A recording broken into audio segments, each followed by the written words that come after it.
Fala pessoal, sejam muito bem-vindos a mais um vídeo. Hoje eu gostaria de falar um pouquinho com vocês a respeito dos streamings como um todo, né, e principalmente do fato dos serviços de streaming finalmente terem batido a televisão a cabo lá nos Estados Unidos. Aqui no Brasil, né, existem alguns números nesse sentido, mas hoje eu vou falar especificamente do mercado norte-americano. Então, vamos lá!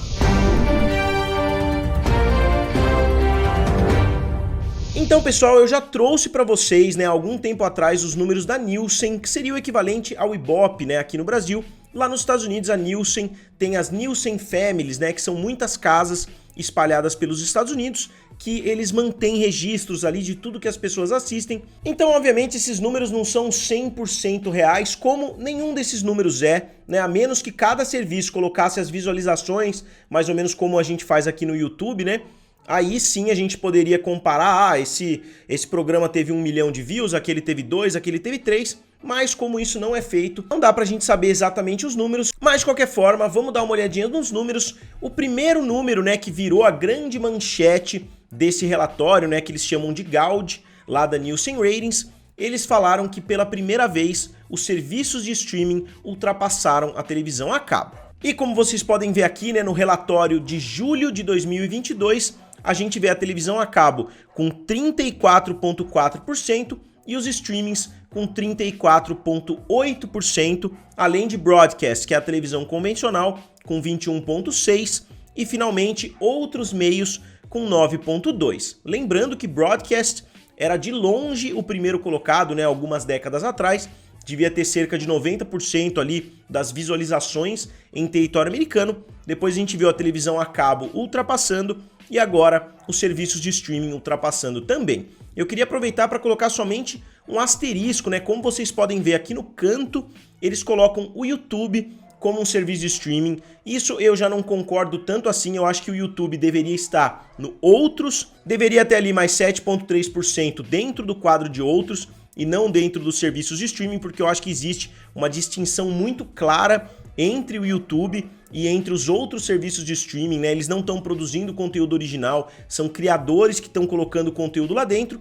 E outro ponto interessante é que o Hulu Live TV e o YouTube TV, né, que como vocês podem ver aqui está escrito Including YouTube TV e Including Hulu Live, os dois também estão sendo contabilizados para serviços de streaming. Só que na verdade são dois serviços de televisão a cabo, digamos assim, só que através de um serviço de streaming. Então as pessoas podem estar muito bem assistindo canais de televisão paga, só que através do serviço. Então, na minha opinião, ou entraria como outros, ou entraria também como cable. Então acho que é quase que um empate técnico entre televisão a cabo e serviços de streaming, só que eu diria que esses asteriscos ainda deixariam a televisão a cabo em território americano um pouquinho na frente dos serviços de streaming, justamente por causa do Hulu e por causa do YouTube TV. E se a gente tirar o YouTube, aí ficaria bem atrás também da televisão a cabo. Eu acredito que muitos de vocês não pensam no YouTube quando vocês falam a respeito de serviços de streaming. Obviamente já existiu o YouTube Red,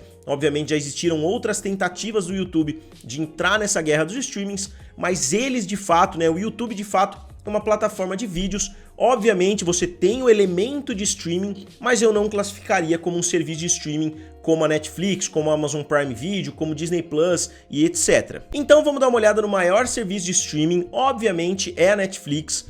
8%, né, das visualizações são justamente da Netflix, dentro desses 34,8%. Então se você analisar, é muito maior a participação da Netflix, seria em torno de uns 25%, né, porque são 8% dentro desses 34%. E aí a gente tem o YouTube com 7,3%, que como eu já falei, né, eu não acho que deveria estar dentro dessa lista.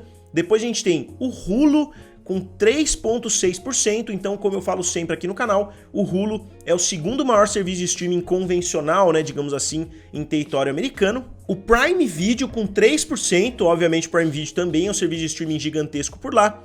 Depois o Disney Plus com 1,8% e finalmente a HBO Max com 1%. Essa é a maior distância entre o Amazon Prime Video e o Disney Plus, né? O Amazon Prime Video, como eu disse, está com 3%, o Disney Plus está com 1,8%, então uma diferença de 1,2%, sendo que normalmente a diferença era de 0,5%, ou o Amazon Prime estava com 2,3%, o Disney Plus estava com 2%, a gente já viu os dois realmente praticamente empatados, digamos assim, na faixa de 2%, então agora a gente viu o Amazon Prime dando um salto e o Disney Plus caindo um pouquinho. Inclusive no mês de junho a diferença era um pouco menor, como vocês podem ver a gente tinha o Amazon Prime Video com 2,9% contra 2% do Disney Plus, então a proximidade estava muito maior, né, de somente 0,9%, agora aumentou para 1,2%. E se a gente voltar mais para trás ainda, eu peguei acho que desde maio de 2021, eu peguei todos, né, os golds que foram feitos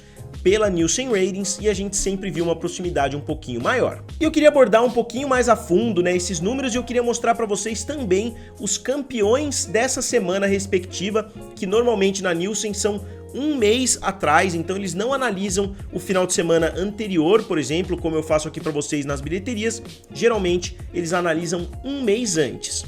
Então aqui é a reportagem justamente que eles fizeram, né, a respeito desse relatório.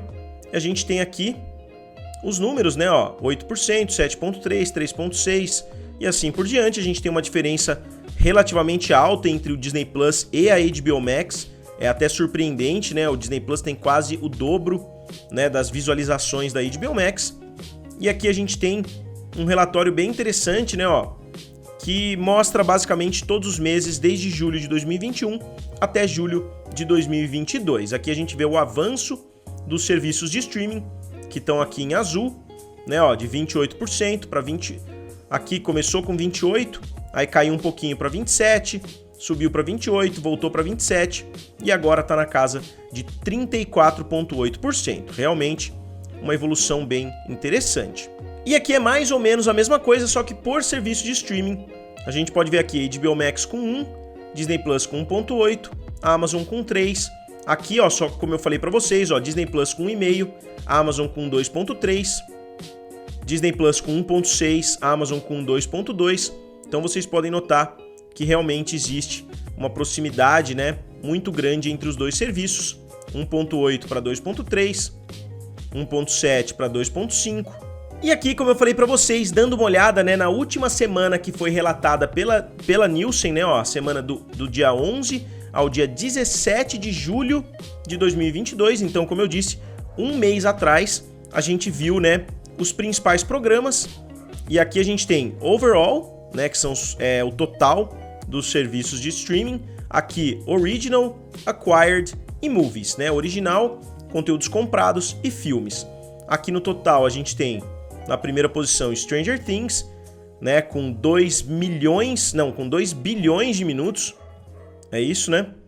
Aí a gente tem The Sea Beast com 920 milhões, The Terminal List da Prime Video, né? A única presença aqui, duas presenças de outros serviços, Prime Video com Terminal List e também com The Boys. Lembrando que The Boys tem muito mais episódios, né? Muitas pessoas reassistiram as outras temporadas de The Boys para assistir a terceira.